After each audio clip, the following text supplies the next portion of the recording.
Who is holding up the moon?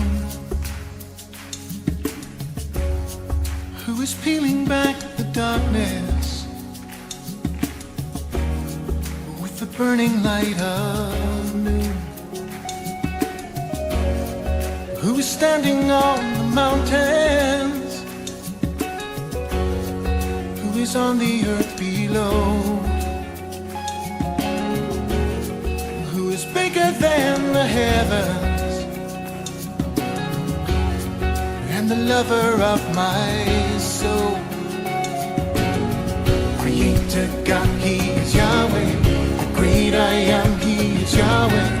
The Lord of all, He is Yahweh. Rose of Sharon, He is Yahweh. The righteous Son, He is Yahweh. The three-in-one, He is Yahweh. Who is He that makes me happy? Who is He that gives me peace? Who is He that brings me comfort and turns the bitter into sweet? Who is stirring up my passion? Who is rising up in me? Who is filling up my hunger with everything I need? Creator God, He is Yahweh. The great I am, He is Yahweh. The Lord of all, He is Yahweh. Rose of Sharon, He is Yahweh. Righteous Son, He is Yahweh. The three-in-one, He is Yahweh. You are holy and eternal, and forever you will reign. Every knee will bow before you, every tongue will confess your name. All the angels give you glory as they stand before your throne. While here on earth we gather to declare your name alone.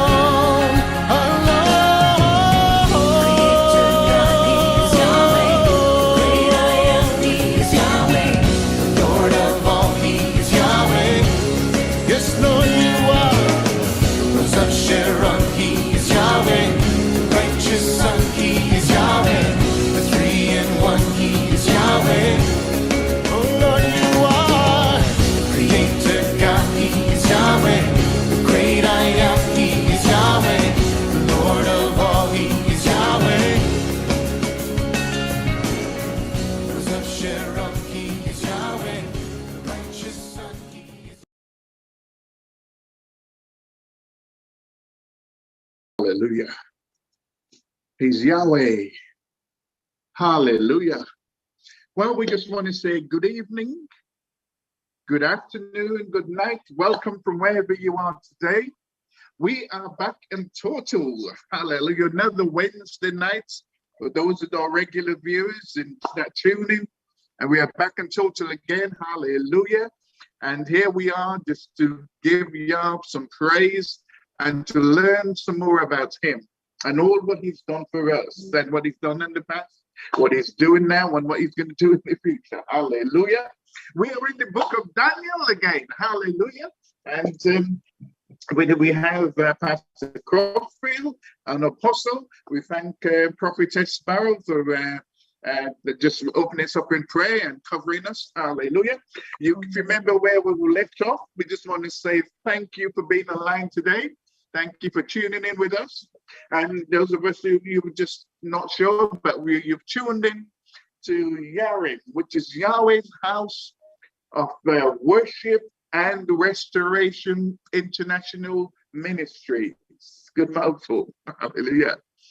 And hallelujah, that was revealed to our prophet. Hallelujah, Barrett and Pastor Barrett. And it says that we call it total.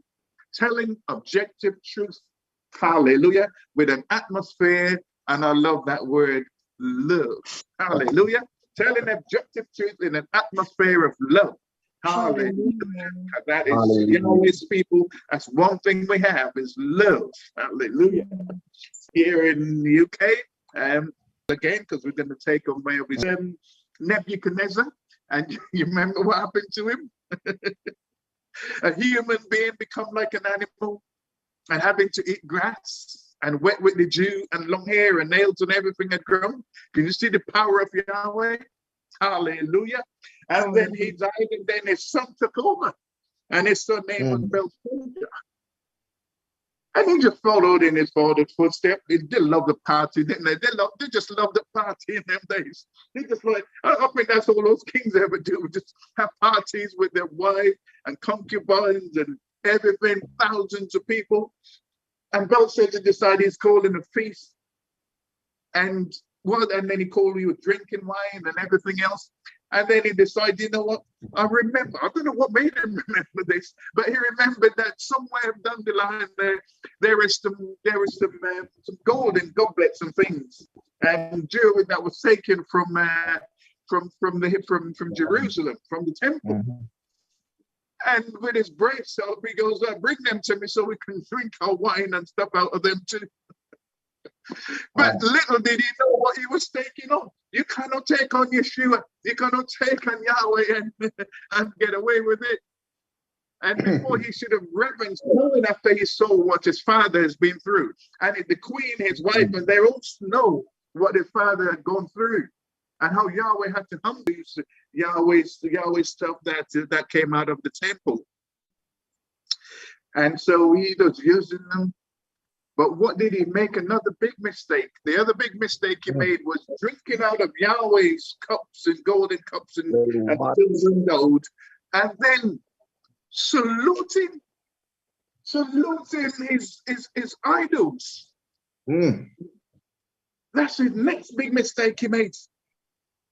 And he was saluting his idols and called upon his idols while he was using Yahweh's utensils to drink out of, and give it some to his wife, his concubine, and everybody else. Can you imagine what they were doing with Yahweh stuff? Yahweh just going to sit back and laugh? I don't think so. When you start hitting in Yahweh's way, he just moved you. So what happens? We see that after he's done that, didn't learn. And his wife as well, I blame her too, because she knew exactly what happened to his father, and never warned him. As a good wife, she should have been warning him and saying, look, you know what, you better make sure you walk straight before the true and living God. But their mind was so taken up with worshiping idols. That's right.